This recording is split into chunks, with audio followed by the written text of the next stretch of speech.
দুঃখের সাথে বলতে হয় একে একে করে প্রত্যেকজন আলেমের বিরুদ্ধেই গিয়াসউদ্দিন তাহিরি আজ মামলা দেওয়ার প্রস্তুতি নিচ্ছে। যাদের বিরুদ্ধে মামলা দেওয়ার প্রস্তুতি নিচ্ছে গিয়াসউদ্দিন তাহিরি অলরেডি কিন্তু তাদের নাম পর্যন্ত মঞ্চে শত শত হাজার হাজার শ্রোতার মাঝে তার বক্তব্য উপস্থাপন করতেছে। মামলা দিল শেখ আহমদুল্লাহর বিরুদ্ধে। অপরাধ হলো একটাই, আমার রসুলকে নিয়ে কথা। আমার নবীজি সাল্লাল্লাহু আলাইহি ওয়াসাল্লাম বলেছেন যে আমার নবীজি সাল্লাল্লাহু আলাইহি সাল্লামকে নিয়ে শেখ আহমদুল্লাহ একটা বক্তব্য দিয়েছেন যে রসুল 40 বছর বয়সে তিনি নবী হয়েছেন।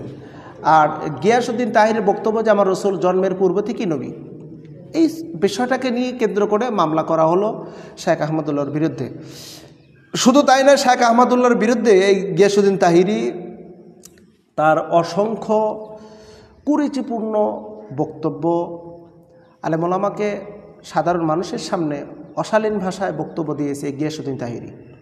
শেখ আহমদুল্লাহকে বোবা শয়তান বলেছে, এমনকি জুতা দিয়ে মারবে এমন বক্তব্যও সে দিয়েছে। এরকম অসঙ্গতিমূলক কথা বলেই ক্ষান্ত হয়নি। শেষ পর্যন্ত সিলেটের একটি আদালতে গিয়ে মামলাও করে আসলো এই গিয়াসউদ্দিন তাহিরি শেখ আহমদুল্লাহর বিরুদ্ধে।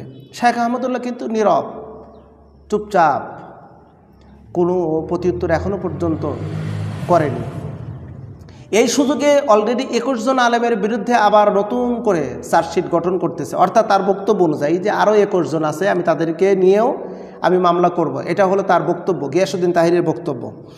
তো শেখ আহমদুল্লাহ সহ আমরা দেখতে পাচ্ছি আমির হামজা, মুফতি আমির হামজা, এরপরে ডক্টর আবুল কালাম আজাদ বাশার, এরপরে আমরা দেখতে পারলাম যে মাওলানা তারেক মনোয়ার, আমরা দেখতে পারলাম মোল্লা নাজিমউদ্দিন, তারপর মাওলানা মুস্তাফিজুর রহমান, এরকম সহ মোট 21 জন আলেমের বিরুদ্ধে মামলা করার প্রস্তুতি নিচ্ছে এই গিয়াসউদ্দিন তাহিরি।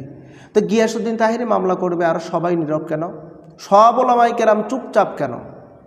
চুপচাপ কেন? তার এই মামলার যদি হয়ে যায়, এমনটি হওয়ার সম্ভাবনা থাকতে পারে যেমন করে মিজানুর রহমান আজহারীকে দেশ ছাড়তে বাধ্য করেছে এই কিন্তু মাজার পূজারীরাই। তারপর ডক্টর কাজী ইব্রাহিমকেও কিন্তু দেশ ছাড়তে বাধ্য করানো হয়েছে এই মাজার পূজারীরাই। মুহাক্কিক ওলামায়ে কেরামের নীরবতায় গিয়াসউদ্দিন তাহিরি কিন্তু অনেক উপরে উঠে গেছে। সবার এমন চুপচাপ করে থাকা মোটেও ঠিক হচ্ছে না, কারণ গিয়াসউদ্দিন তাহিরি তো ধরা, সে শিরককে প্রমোট করতেছে, শিরক, বেদাত, কুসংস্কার ইত্যাদি ইত্যাদি কর্মকাণ্ডগুলো প্রচার করতেছে। এটা কিন্তু ব্যাপক আকারে এটাকে প্রমোট করতেছে। তো এখানে ধর্মীয় অনুভূতিতে আঘাত এনে সে যে শিরকিয়াতের এবং কুসংস্কার, মাজার পূজা, পীর পূজা ইত্যাদি ইত্যাদির যে কাজগুলো করতেছে, অলরেডি কিন্তু মুহাক্কিক ওলামায়ে কেরাম চিন্তা ভাবনা করলে তারা কিন্তু মামলা করতে পারে, তারা কিন্তু মামলা করতে পারে, এনি টাইমে মামলা করতে পারে, কারণ সে শিরক প্রমোট করে। এখন যদি গিয়াসউদ্দিন তাহিরির বিরুদ্ধে যদি মামলা না করা হয়, তাহলে কিন্তু মুহাক্কিক ওলামায়ে কেরামদেরকে কিন্তু ছাড় দেবে না এই গিয়াসউদ্দিন তাহিরি। আমরা কিন্তু একটা বিষয় পরিষ্কার হয়ে বুঝতে পারছি, যখন শেখ আহমদুল্লাহর একটি বক্তব্য আর গিয়াসউদ্দিন তাহিরির বক্তব্য, দুই ধরনের বক্তব্য। শেখ আহমদুল্লাহ বক্তব্য দিলেন রসুল 40 বছর বয়সে নবী হয়েছেন, আর মুফতি গিয়াসউদ্দিন তাহিরির বক্তব্য হলো রসুল জন্মের পূর্ব থেকে নবী। আচ্ছা থাক, এখানে এতটুকু পর্যন্তই থাক। আমরা এই দেখলাম এই দুইজনের বক্তব্যকে নিয়ে দুই দলে বিভক্ত হয়ে গেছে। এক দলে দেখলাম বাংলাদেশের মুহাক্কিক ওলামায়ে কেরাম যারা আছে, তারা শেখ আহমদুল্লাহর বক্তব্যটাকে নিয়ে তারা গবেষণা করে তারা কথা বলেছে। প্রকান্তরে গিয়াসউদ্দিন তাহিরির বক্তব্যটাকে নিয়েও এক শ্রেণীর কিছু আলেম তারাও কিন্তু কথা বলেছে। পক্ষ বিপক্ষ থাকবে, এটাই স্বাভাবিক, কিন্তু এখান পক্ষ এবং বিপক্ষের ভিতরে যদি নাস্তিকদের আনাগোনা থাকে তাহলে বিষয়টা কেমন হয়?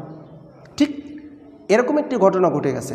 শেখ আহমদুল্লাহর বক্তব্যের বিরোধিতা করে এবং গিয়াসউদ্দিন তাহিরির পক্ষ নিয়ে দুজন ব্যক্তি ব্যাপক সমালোচনা করেছে, অনেকগুলো কন্টেন্ট তৈরি করেছে, ফেসবুকে পোস্ট করেছে, ভিডিও তৈরি করেছে, আরও অনেক লেখালেখি হয়েছে। তার মধ্যে একজনের নাম হলো ব্যারিস্টার নিজুম মজুমদার। যার সম্পর্কে গোটা বাংলাদেশের মানুষসহ গোটা বহির্বিশ্বের মানুষ জানে যে এই ব্যক্তিটি স্বঘোষিত অঘোষিত উভয় ঘোষিত সে একজন নাস্তিক। তার প্রত্যেকটি কথা ইসলাম বিরোধী, তার প্রত্যেকটি লেখা ইসলাম বিরোধী, ওলামা বিরোধী। নিজুম মজুমদার যখন গিয়াসউদ্দিন তাহিরির পক্ষ যখন নিয়েছে, বরং এমন কথা উঠে এসেছে যে গিয়াসউদ্দিন তাহিরি সঠিক বক্তব্য দিয়েছে আর শায়েখ আহমদুল্লাহ সঠিক বক্তব্য দেয়নি। আর অনেক কথা বলেছে এই নিজুম মজুমদার। আরেকজন ব্যক্তি গিয়াসউদ্দিন তাহিরির পক্ষ নিয়েছে, তার নাম হলো আসাদ নূর। আসাদ নূর সম্পর্কে আমি কিছু বলতে চাই না, বাংলাদেশের সব মানুষ জানে আসাদ নূরকে, তার পরিচয় কি, সে কি করে। আমি আসাদ নূরের ব্যক্তিগত একটি চ্যানেল আছে, ইউটিউব চ্যানেল এবং পেজ আছে। আমি ইচ্ছাকৃত, আমার খুব একটা ইচ্ছে ছিল না, কিন্তু আমার শুধু কোন ধরনের কন্টেন্ট তৈরি করে এই বিষয়ে দেখার জন্য আমি একটু নক দিলাম, ভিতরে ঢুকলাম। আমি দেখতে পারলাম তার প্রত্যেকটা ভিডিও, প্রত্যেকটা লেখা পোস্ট সবগুলো হলো ইসলাম বিরোধী, ইসলাম বিরোধী। তো আমার এখানে কিছু প্রশ্ন আসে। সে কিন্তু নাস্তিক, কোনো ধর্মকে সে বিশ্বাস করে না, নাস্তিক কোনো ধর্মকে বিশ্বাস করে না।